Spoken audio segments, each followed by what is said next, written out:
Hey, this is Basketball Talk 77, and today's video is about the trade deadline, and more importantly, the trade deadline trades and what I think about them for the teams that were part of them.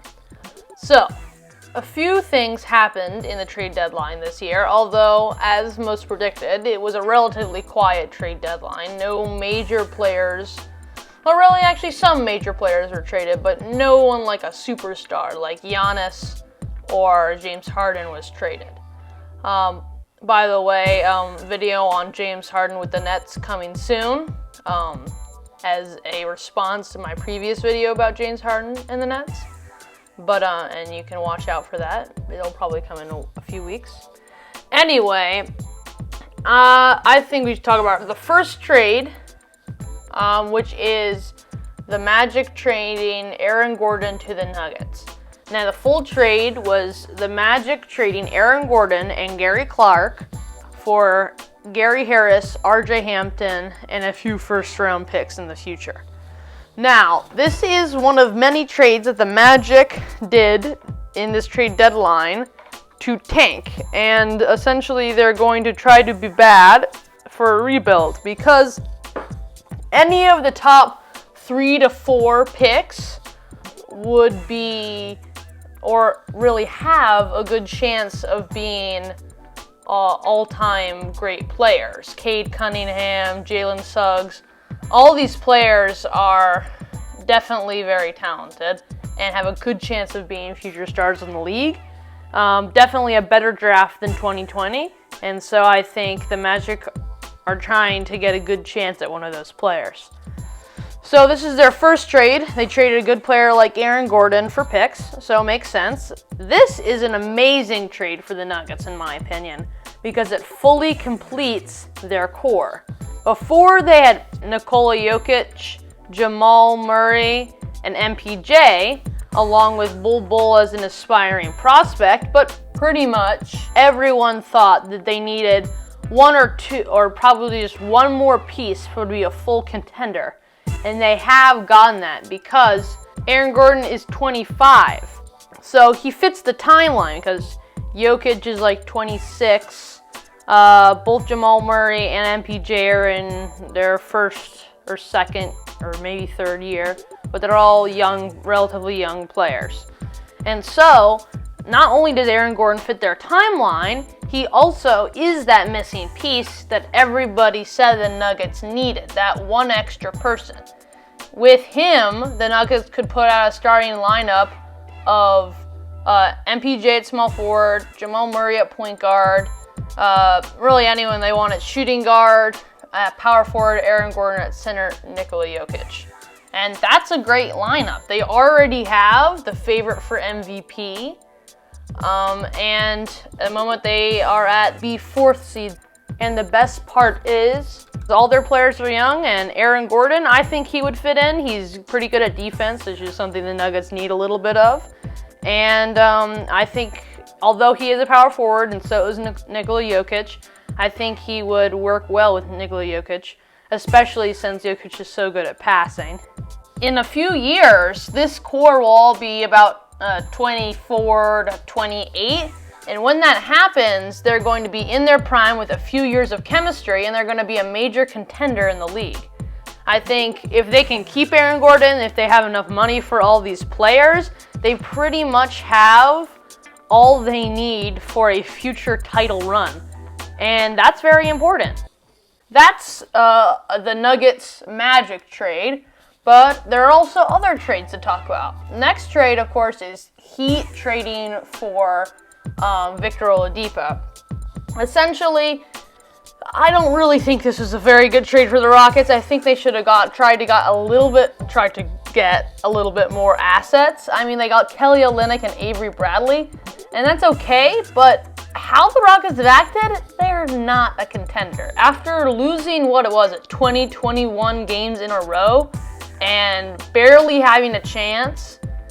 I mean, the Grizzlies, who are the 8th seed right now, would have to lose like all their next games.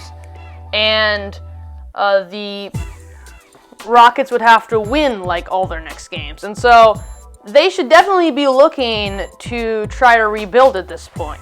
But instead, they get a 2022 draft pick swap with the Heat, which probably won't be amazing.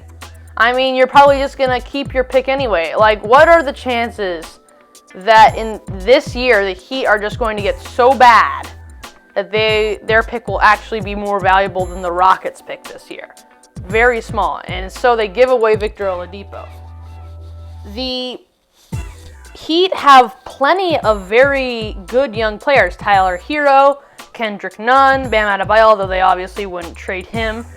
There's plenty, Duncan Robinson, there's plenty of guys there that they could at least try to get one of them, but instead they get players that aren't even that young and not that many picks for Victor Oladipo.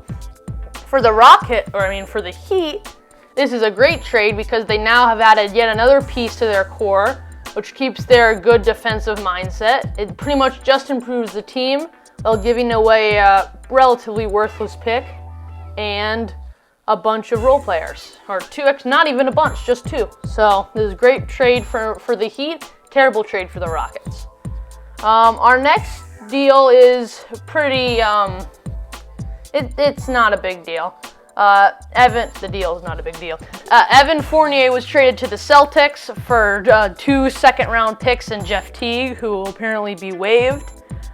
This is underwhelming for the Celtics.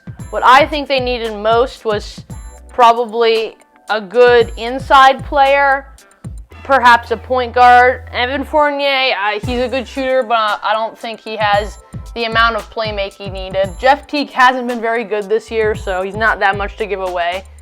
But it's a fine trade in terms of what each team got, but in terms of what the Celtics should have tried to get, I'm not sure that was the right choice. However, Evan Fournier isn't too old. He's 28 years old, so he's not too past the Celtics timeline, but even still, he's not amazing. And they don't really need any more perimeter players. They needed either a good passing point guard, almost like Lonzo Ball, or perhaps a good post defender like Serge Ibaka. And, it's a fine trade, but it wasn't what the Celtics really needed. Now, JJ Redick trade, it doesn't really matter. Now, the Clippers getting Rajon Rondo and giving up Lou Williams and some picks, now that could be important. The Clippers gave 2 second-round picks, one from Portland in 2023, which probably won't be very valuable, and one in 2027 from the Clippers, which who knows, that's long in the future, that could end up being a super good pick.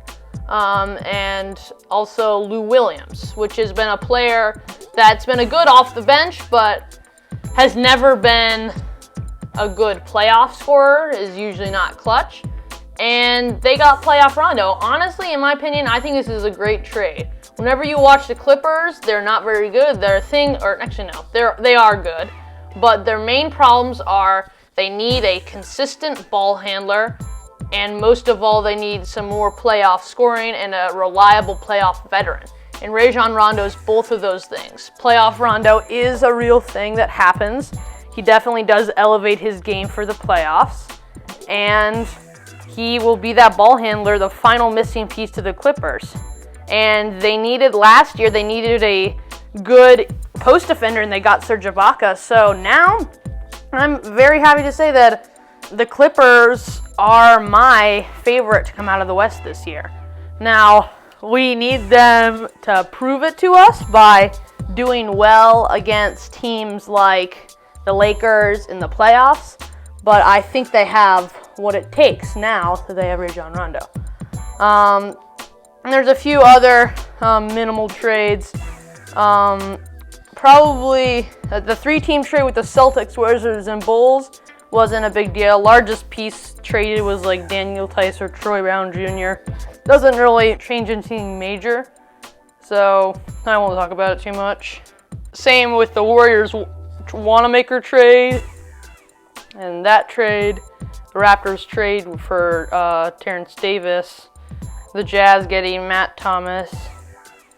The main trade that needs to be talked about, though, is, of course, the Nikola Vucevic trade to the Bulls, which the full trade was Nikola Vucevic and Al-Farouq Aminu for Wendell Carter Jr., Otto Porter Jr., and 2 future first-round picks. Now, this is a decent trade from the Magic. They got 2 first-round picks and Otto Porter, which isn't really on their timeline if they're rebuilding. But Wendell Carter Jr. is a relatively young player that they could try to develop. And, I mean, is it the haul they wanted for Vucevic fully? Probably not, but I think that those first-round picks, they might be valuable because we all thought the Bulls would be good from time to time, and sometimes they're not. So perhaps those future first-round picks could be more valuable than we think. But anyway, any kind of getting picks from the Magic would be good for them. And at least giving away Nikola Vucevic would open up cap and honestly make them win less, which is kind of their goal at this point.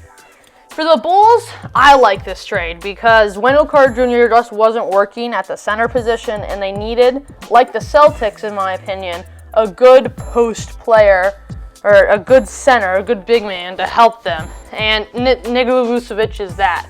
Post defense was always the big problem with the Bulls in my opinion, and I think they fixed that. Nikola Vucevic is also a very good mid-range shooter, and maybe has the possibility to be a good three-point shooter as well. So with Zach LaVine, I think this could be a good team. They also didn't have to give anyone away like Lauri Markkanen. If I were the Magic, I probably would have wanted someone like him.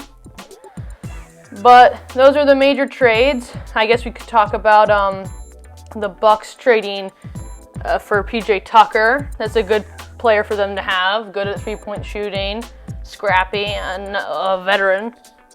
And the Rockets got some picks, which may or may not be valuable. But I mean, they gave away PJ Tucker, which definitely wasn't on the Rockets' timeline. So the Rockets did do something well, but overall, I don't think it's that big of a deal. None of the other trades seem too major. The rest of them aren't very major, and that's pretty much the trade deadline. So, in conclusion, I think that the Magic did a relatively good job of trading away bad players for a number of picks, and I think they've got a good chance of getting someone like Cade Cunningham. I think the Bulls made a good decision.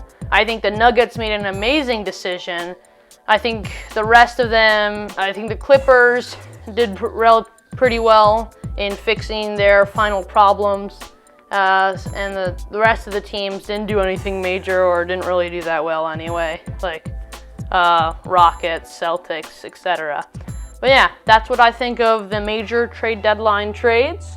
If you enjoyed this video, give it a like and subscribe for more content like this whenever new trades happen, or I want to talk about a player or a team that's doing well. So, like, subscribe, and see you next time.